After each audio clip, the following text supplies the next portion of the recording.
Can you imagine world cuisine without the chili pepper? On today's menu, with more than 2,000 varieties worldwide, the chili pepper has had a tremendous impact on the evolution of cuisine, setting the global palate on fire. Viva los chiles! Embracing the burn in Oaxaca, Mexico. There's nothing more exciting than taking a bite of some chilies and then having that rush go through your head where you're just going like... A pepper guru shares his throat-scorching harvest.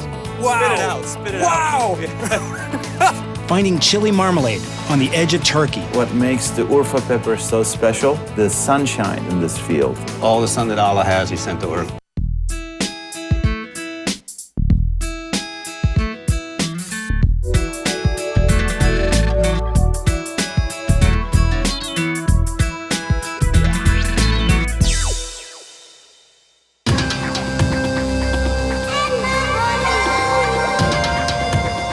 Burning our eyes, stinging our fingers, and scorching our throats, chili peppers have been around since the Stone Age. Avid crossbreeders, they've spread like wildfire over the centuries, producing thousands of varieties worldwide and intensifying the flavor of cuisines across the globe.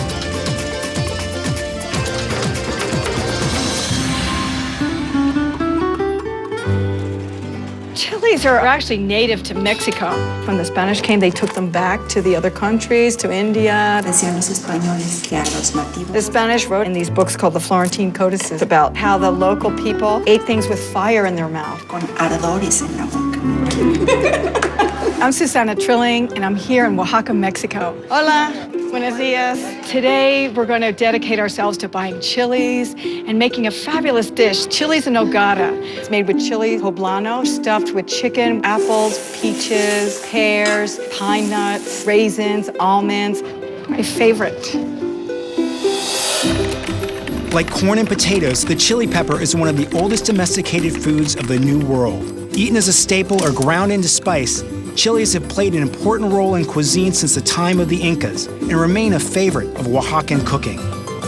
September is a great month in Mexico because everybody celebrates the Mes de Patria, or the Patriotic Month. People buy flags and put them in front of their houses. They buy funny little things for their cars, and everybody eats special dishes at this time of year. The Mercado de Abastos is this incredible market in Oaxaca.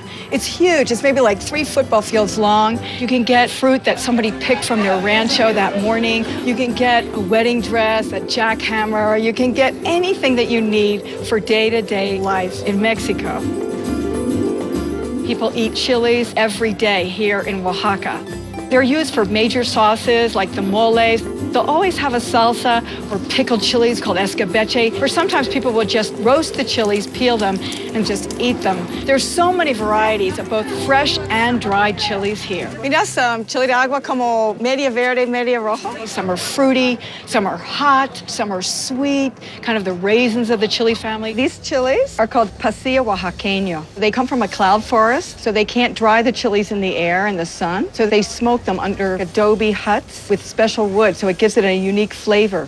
When they're this size, they're used for chili rellenos. You toast them, soak them, cut them open and fill them with cheese or with picadillo. And then this size is smaller. This is used for pickling with apple vinegar and lots of spices, garlic and clove, allspice, cinnamon, black pepper. And then the smaller size is used to make the most quintessential salsa of Oaxaca with the chili pasilla, with tomatillas and garlic. They're delicious. People love these. I go to my favorite chili vendor. His name is Eliseo Ramirez. Hola, Eliseo. ¿Qué pasó, Susi? ¿Cómo estás? And he's got all kinds of dried chilies from all over the Republic of Mexico. He also has a huge section of chilies only found in Oaxaca. This is chiltepe. It comes from an area near Huautla de Jimenez. It's a really fruity tasting chili, very hot. You fry this one up with whole cloves of garlic and then grind it all in the molcajete to make kind of a mole paste with oil. One of the most important chili is Chihuahua Negro. A lot of people use it in mole negro or in chichilo, which is what I call the 7th mole. And then this is chili costeña. This comes from the coast, from the Mixteca. And this brings a nice hot flavor to chili diablo.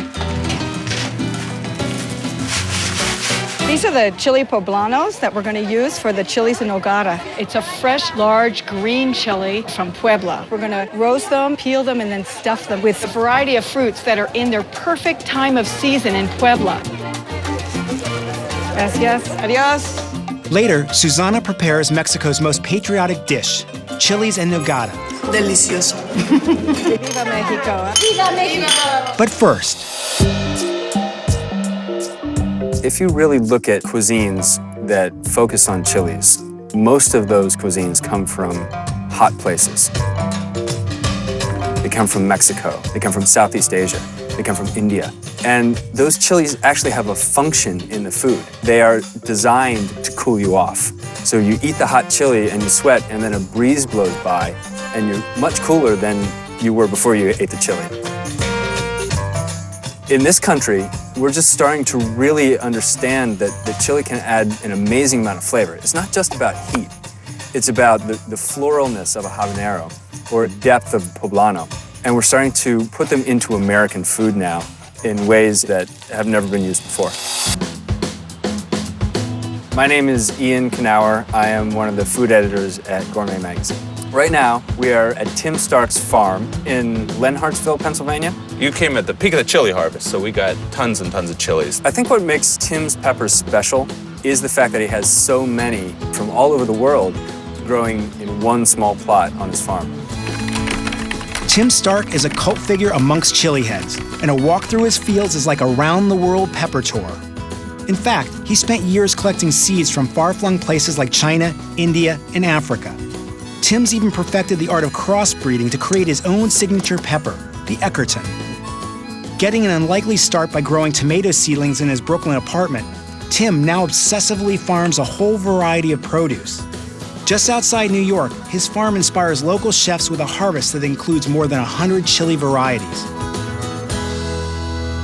I drove in here and I looked up in the field, and there's a 20-foot painting of me I know. It's naked like, yeah. holding a tomato. Yeah. Is that what you thought when you looked up? You thought, that's me. It looks just like me. How many different chilies do you have? It's always around 100. I lost count. The three hottest we have are chocolate habanero, LIệu U, and fatali. Is that what these are? Yep. What I like is it's more fragrant. It's just a stronger fragrance. Oh, wow. It's really... Yeah. This is what chili has loved. It redeems the heat in my mind, you know? It's sort of, it's for the... It's hot. Yeah. A chili head is somebody who likes the endorphin rush of the hot, hot chili. Here's the chocolate habanero or chocolate Scotch bonnet. Got a nice fragrance, a lot of heat. Do they taste like chocolate? No. I love the feeling of after eating a chili pepper. You do get a little bit of a high from it. It's a big It's bite. really good. What I like, though, it's not gagging heat. I get it on my lips and the tip of my tongue. Oh, yeah. The very tip of my tongue and my lips are kind of on Feel fire. that sort of, yeah. The greatest thing about a chili pepper, you can get so much flavor in a tiny, tiny package. This grows wild in the Amazon River Basin. Smell, yeah, that's real. Woo! Yeah. You can't eat the whole thing without blowing your head off, I guess, is what they say. So we're the people who walk up to the farm stand and say, is that one hot? And the farmer says, yeah. And I say, but is that one hotter? And so we always go for the hotter one, and we eat it right in front of them just to prove that we can. And that's often a mistake, but that's kind of what keeps us going. It is actually quite unusual to find so many different chili peppers in one farm. Here is the Eckerton pepper. And what happens is they cross-pollinate. When they cross with other peppers, you kind of have a unique pepper. This is the one that I spent 7 or 8 years crossing to get the right thing. For instance, if you decided you really like this pepper, These are delicious. yeah, Yeah. and you want to establish your own variety of pepper, you'd have to probably pick, 3 or 4 of these, save all the seeds to them, and plant them next year. Sequester them from any other pepper so they couldn't cross. And it would probably take about 7 years of constantly saving the seed to that and making sure it cannot cross with anything else. Then you'd have it stabilized, as they'd say. This is the movie star pepper of the moment right now. It's called Butchalokia. They found it in Northeast India. Is it the kind of thing that I can just take a bite out of and see what happens? Oh yeah, no, I wouldn't recommend. You wouldn't recommend that? Well, you know what? The worst of the heat is up where the seeds are and up towards the stem. The tail is not that hot. If you go up, That's not overwhelming on the tail. Yeah, it's not hot. So you keep going. Yeah, if you get up here, you gotta what? Oh, watch. Wow. Spit it out. Spit it Wow. out. You took one heck of a bite out of that. You okay? Yeah, I can't. okay. I'm like, I lost. He won. He's hands down winner of the hot pepper eating contest. Yeah. That's amazing. Is this a smoker? This is a smoker. This is a product of Pennsylvania German engineering. It used to be an oil tank. It smells awesome. What kind It's of wood? Applewood. A farmer like Tim wouldn't be able to stay in business without his clientele. What I found really quickly was it was impossible to sell peppers here in Pennsylvania. So we eventually took them to New York City, and nowhere else but in New York City could I put out all those different chili peppers and have someone from Peru know what those ahis are, someone from Trinidad know what those chili peppers are, and come back with recipes and ideas. We smoke them until they're dry, which takes about 2 days. So you're making chipotles? Chipotles, yeah. We smoke everything. We smoke habaneros, we smoke Scotch bonnets. I think because I sell directly to a consumer, I'm hypersensitive to what that consumer thinks. A lot of farmers don't do that. The consumer's consuming it 3, 4, 5 weeks down the line.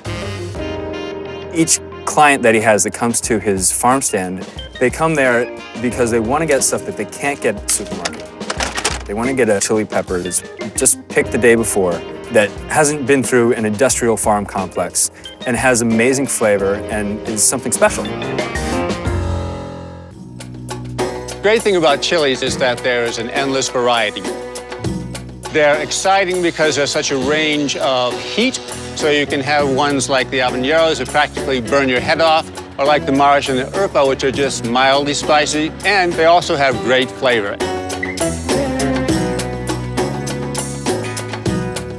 I'm Doc Willoughby. I'm the executive editor of Gourmet Magazine, and we are here in Urfa in southeastern Turkey because I'm writing an article about the peppers that are found in every cafe and restaurant all over Turkey. Here they make Urfa, and about 95 miles away they make Marash. They use them on the tables like we use salt and pepper. We're literally 50 kilometers away from the Iraq border. Really? That's exciting. I came down here with my friend Isan Gurdal, who imports these chilies into the U.S., and we figured we'd come down here and find out what makes these chilies so great. During the Ottoman times, chili peppers were among the many new ingredients traveling the trade routes into Turkey. It wasn't long before the Turks were developing their own varieties like Urfa and Marash, changing the flavor of Turkish cuisine forever.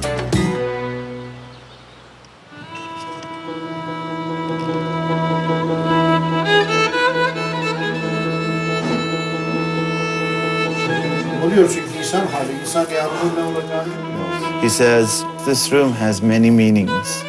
This is where the head of the house sits. This is where they see guests. This is where the kids get brought up. He says, in this part of the country, every home has this room. Really? What is it called? Nedir oturduğumuz yerin adı? Oda, which means the chamber. When a guest comes, they give everything they have. This is where peace is created.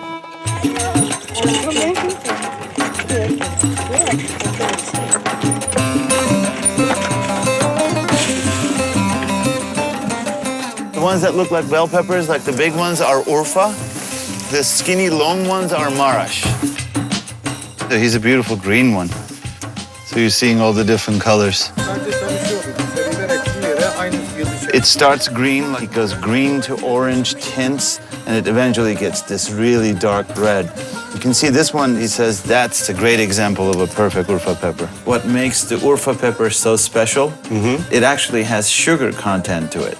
And I think he associates that to the sunshine in this field.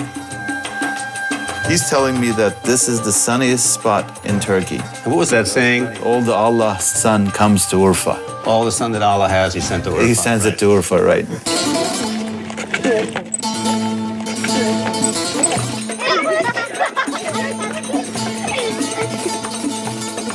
This is how they dry them. They take the seeds out.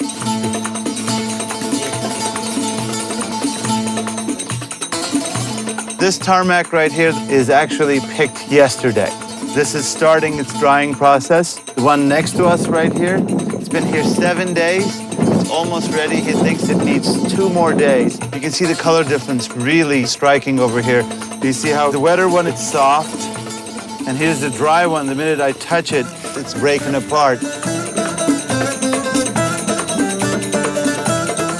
We also discovered a new product, which is only made here, it's not shipped anywhere, which they call pepper marmalade. In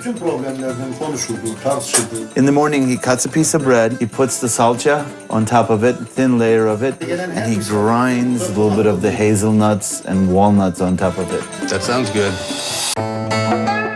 This is the pepper itself. They take it fresh, they don't dry it, and don't roast it, which is very unusual.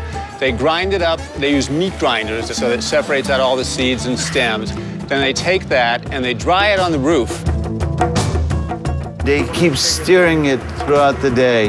They're basically concentrating it and drying it, and they will slowly add salt to it. After 4 or 5 days, this will darken with the sun and thicken. They will add extra virgin olive oil to it, and it's ready to be eaten, exactly. Torbalarınız da çok güzel. It tastes like Marash peppers totally intensified, but not too hot. It's very sweet, but here comes the heat a little bit. It has some heat to it. Definitely, yeah. But it has that kind of fermented richness that you get from Marash. That's good. It's really a great product, and it's not known anywhere but here.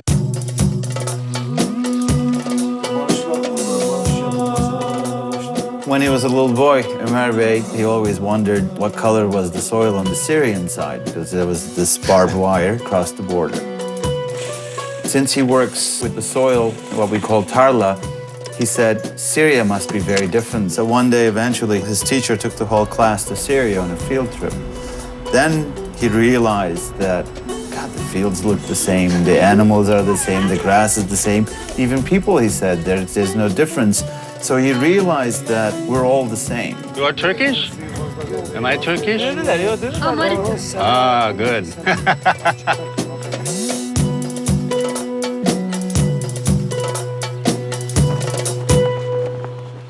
Back in Oaxaca, Susana and her friends celebrate the patriotic month of September with Mexico's national dish, chilies en nogada.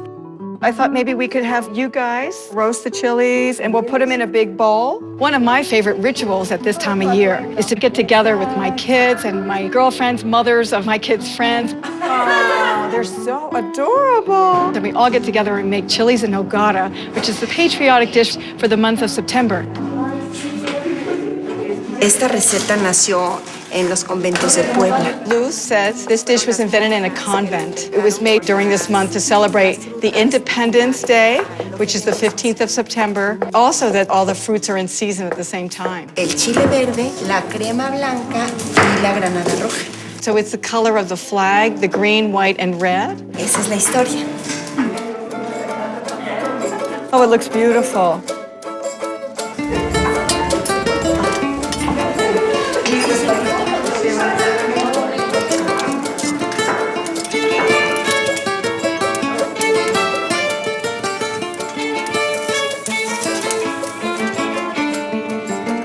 The steam helps the skin to loosen up.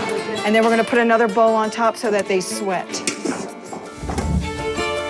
Everything cut up. We're going to fry it. So you're going to start with the onions, with the oil, until they come out transparent. And then after the onions clear, the tomato and garlic together. Garlic is to keep away colds, stomach problems, keep your heart healthy. This is the seasoning. You can see the Spanish influence. Capers, olives, pine nuts, and raisins. And then we're going to go with the fruits. We use the criollo pears from San Miguel Pera, apples from La Chatao, durazno from Sierra Juarez. It's like the best from each area in Puebla. That's how they invented the recipe. This isn't traditional, but I like to do this as a little twist. We're going to put crystallized ginger, and it just makes it sweet and it gives a little mysterious toque. Touch. Oh, a little touch, right? And then we add the chicken from the ranch. This is poached with lots of vegetables to make a wonderful stock. And that's going to be our filling. So why don't you start peeling the chilies and leave the chilies whole. The poblano is so popular because it's also good for children. It's good for people that can't eat food that's real hot. Lo puedes preparar en muchas formas. And how do you make it? She said that you can use it as a base of many, many different dishes. You can make a soup with it. You can make it with cheese. Con cebolla, con papas. I like with spaghetti sauce. What's so special to me about Oaxacan cooking is they're not turning their back on the hours that it takes to prepare a dish. We think the Mexican kitchen is so labor-intensive because all the women like to get together to cook. Whenever there's a big fiesta, everybody goes because they all want to chop vegetable and peel and nuts. The husband says, oh, come home, and you can say, no, I'm not done cleaning chili yet. It's a great excuse to get together.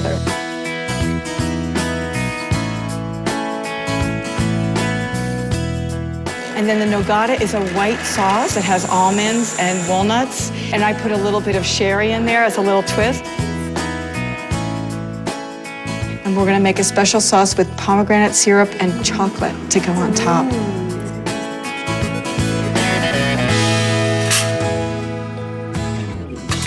Chilies have been used since pre-Hispanic time to make the simplest corn mush into something more exciting by eating the chili on the side. So we've had chilies for a long time in our cuisine. No es propiamente dulce, sabe un poco a fruta, un poco a la verdura del chile, un poco ácida, la salsita con chocolate, pero también es dulce. Me encanta. ¡Viva los chiles!